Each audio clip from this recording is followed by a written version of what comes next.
Since we know that remembering information is one of the foundations of critical thinking, it's worthwhile to consider how we can improve our memories, and note that it can be improved. For example, learning mnemonics or memory techniques is what enables memory experts like Joshua 4 to memorize the order of cards in a shuffled deck in only 30 seconds. But remember, it takes practice to improve your memory. In this video, we'll share with you a few examples of how you can boost your memory. Note that many involve elaboration, processes which deepen your encoding, that is, digesting of information. To boost your memory, think deeply about a concept and then explain it in your own words in your own way.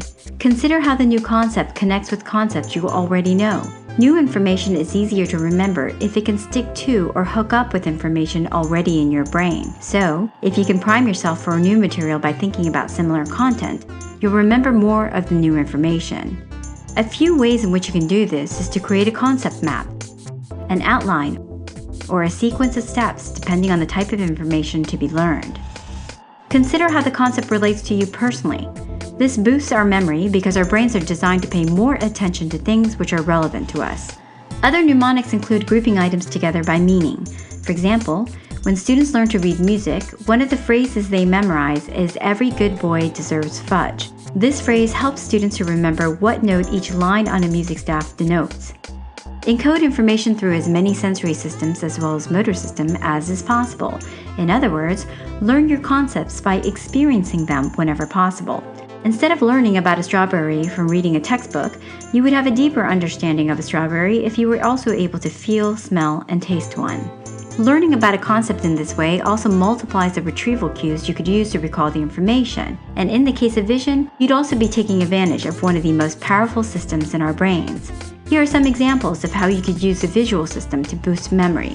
Associate vivid and unusual pictures with concepts. For example, if trying to remember what the idiom couch potato means, you could picture a fat potato sitting lazily on a couch, using a remote control to flip through TV channels. Metaphors, particularly those combined with visual cues, are also a great elaboration tool. For example, when Forrest Gump said, "Life was like a box of chocolates," if you could see him sitting on the bench, telling the woman about all the twists and turns of his life while eating a variety of chocolates, you'd have a deeper understanding of what life means. The memory palace is also a popular mnemonic. Say that you have a list of groceries you need to buy at the store.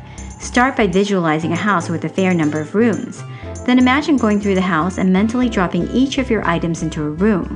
This is particularly effective if you can visualize something unusual. Perhaps you imagine walking into the living room and seeing the apple and orange making out with each other. Once you're at the grocery store, you can go through each room to remember each item. Likely, you won't forget the apples and oranges. Above all, don't forget that one of the most effective ways to remember information is to practice remembering it. Practice retrieving information from long-term memory and in a distributed manner.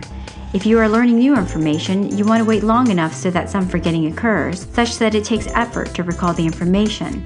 But don't wait so long that the memory trace completely disappears. The better you know something, the greater the amount of time there should be in between practice sessions. We've covered just a few memory tips.